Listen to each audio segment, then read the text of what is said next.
यदि आप भी उन महिलाओं में से एक हैं जिनको डॉक्टर ने यह कहा है कि यूट्रस में गर्भाशय में गठाने हैं, फाइब्रॉइड्स जिसको कहते हैं, और फाइब्रॉइड्स जो शब्द है वो फाइबर से बना है, तंतु से बना है।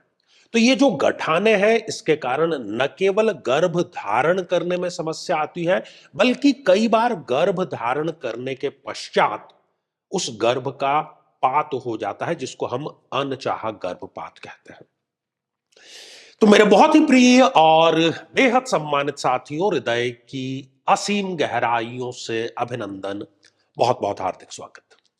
साथियों, आपसे निवेदन यह है कि साथियों कहने की आदत है। ज्योतिष आधारित ये कार्यक्रम है, मेडिकल एस्ट्रोलॉजिकल आधारित, लेकिन ये जो श्रृंखला है विशेष रूप से महिलाओं के लिए, बहनों के लिए है। और आपसे निवेदन पुनः ये एक है कि जब भी आप अपने से संबंधित जो भी एपिसोड देखते हैं, उससे पहले अपनी जन्म पत्रिका या पीड़ित व्यक्ति की जन्म पत्रिका अपने समक्ष खोल करके रखें, और जो बिंदु आपको बतलाए जा रहे हैं उसको समझने में आपको उससे बेहद आसानी होगी।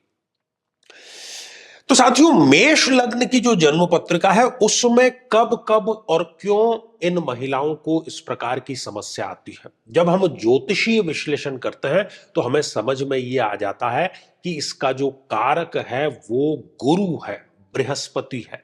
वैसे तो वो शुभत्व का कारक है, लेकिन ज्योतिष शास्त्र में संतान प्रदान करने का जो डिपार्टमेंट है, जो नैसर्गिक कारक है संतति का, वो गुरुदेव है, शुभत्व के कारक है।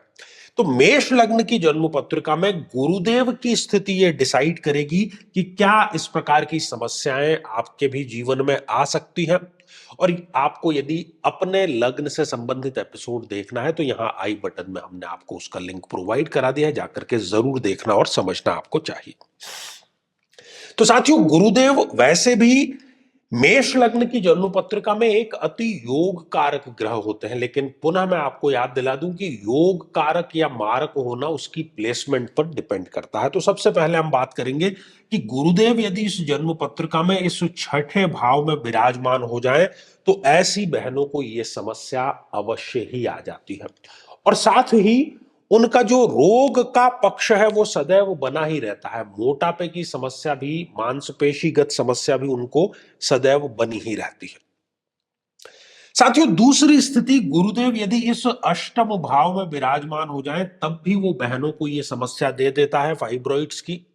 और साथ ही चूंकि ये मृत्यु का भाव है तो ये समस्या मल्टीपल फाइब्रॉइड्स जिसको हम कहते हैं उसमें भी तब्दील हो सकती है। एक से अधिक फाइब्रॉइड्स या ट्यूमर जिसको कहते हैं, उस स्थिति में ये रहती है। ससुराल पक्ष का भाव भी ये है, इसलिए ऐसी बहनों का ससुराल पक्ष के साथ में संबंध कभी भी ठीक नहीं रह पाता है। साथियों, गुरुदेव यदि स्वग्रही होकर के इस द्वादश भाव में विराजमान हो जाएं तब भी इस प्रकार की समस्याएं बहनों को वो अवश्य ही दे देता है। और डॉक्टर के पेटे जो खर्चा है, हॉस्पिटल के पेटे जो खर्चा है, दवाइयों के पेटे जो खर्चा है, वो उनके बजट का एक अनिवार्य हिस्सा हो जाता है। साथियों, यदि गुरुदेव नीच राशि के होकर के इस दशम भाव में विराजमान हो जाए तब भी ऐसी बहनों को इस समस्या का न केवल सामना करना पड़ता है, बल्कि इन पर कोई झूठा आरोप, झूठा लांछन जो है उसका भी सामना इनको समय समय पर अवश्य करना पड़ जाता है। इसके अतिरिक्त हमें कुछ युतियां देखनी है। युतियां मतलब गुरुदेव किसके साथ में बैठे हुए हैं। यदि जन्म पत्रिका में गुरुदेव सूर्य के साथ में बैठे हैं तो सूर्य के साथ में बैठ करके वो अस्त हो गए, किसी भी भाव में यदि बैठे हुए हैं तो अस्त हो गए, तो वो बलहीन हो गए और वो अपना कोई भी रिजल्ट प्रदान करने की स्थिति में नहीं रहे, तो वो संतति को भी कहीं ना कहीं रोकने का कार्य करते हैं और इस प्रकार की गर्भाशय की गठानों का भी वो कारक अवश्य बन जाता है। इसके अतिरिक्त साथियों, आप देखिए कि क्या वो राहु के साथ में बैठ करके कहीं ग्रहण योग तो नहीं बना रहे हैं। ग्रहण योग बनाने के स्थिति में भी वो ये समस्या देंगे। गुरु यदि जन्म पत्रिका में केतु के साथ में विराजमान है तब भी इस प्रकार की समस्या इन बहनों को अवश्य ही आ जाती है। गुरुदेव यदि शनि के साथ में बैठ गए तब भी इस प्रकार की समस्या आती है। और शनि चूंकि हर एक चीज को लंबा खींचने का कारक ग्रह है, नाम ही उनका शनि है। शन है, शन है चले, वही है शनिश्चर, तब भी वो इस प्रकार की समस्या जो है वो अवश्य दे देते हैं। इसके अतिरिक्त तो गुरु यदि शुक्र के साथ में विराजमान है, शुक्र और गुरु दोनों प्रबल शत्रु हैं, तब भी मूत्र संस्थान से संबंधित, तो किडनी से संबंधित समस्याएं भी इन बहनों को इन समस्याओं के साथ में अवश्य आ जाती है।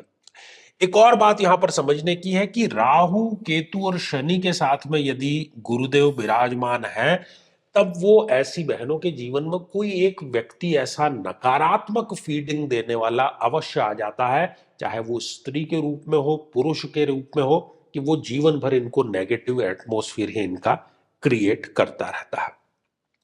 साथियों, इसके अतिरिक्त तो गुरुदेव यदि बुध के साथ में है, बुध भी एक अति मारक ग्रह है इस जन्म पत्रिका में, तो इस खास युति के कारण इस बहन को त्वचागत समस्याएं, हार्मोनल डिसबैलेंस की समस्याएं भी ये अवश्य दे देता है।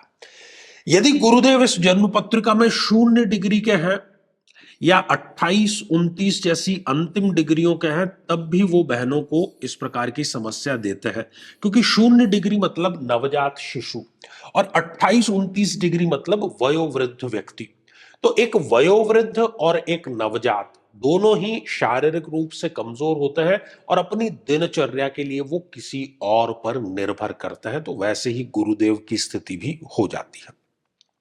तो इन सारी की सारी समस्याओं में आप पाएंगे कि इस प्रकार की स्थितियां होती है, फाइब्रोइड्स की स्थितियां होती है, और डॉक्टर्स जो है वो उसका अपने तरीके से इलाज करते हैं, लेकिन समस्या जो है वो जन्म कुंडली गत है, तो उसका समाधान भी हमें जन्म कुंडली गत ही करना पड़ेगा, हमारा अनुभव यही कहता है।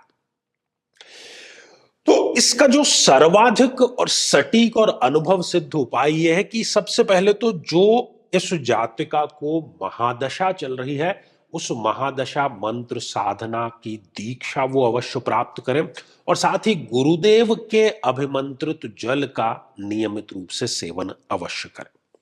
श्रृंखला ये हमारी आगे भी जारी रहेगी, बिल्कुल तथ्य परक श्रृंखला है, अवश्य आप इसको देख रहे हैं। साथियों, अब समय है आज के हमारे कमेंट को शामिल करने का, और आज का जो कमेंट है ये हर्षिता चतुर्वेदी जी लिखती हैं, प्रणाम गुरु जी। तो हर्षिता जी, आशीर्वाद हृदय की गहराइयों से। मैंने ये उपाय पिछले महीने किया, आज मैंने टेस्ट किया और मैं पॉजिटिव आई। हर्षिता जी, बहुत बहुत शुभकामनाएं आपको, और आने वाले मेहमान को भी ढेर सारी शुभकामनाएं।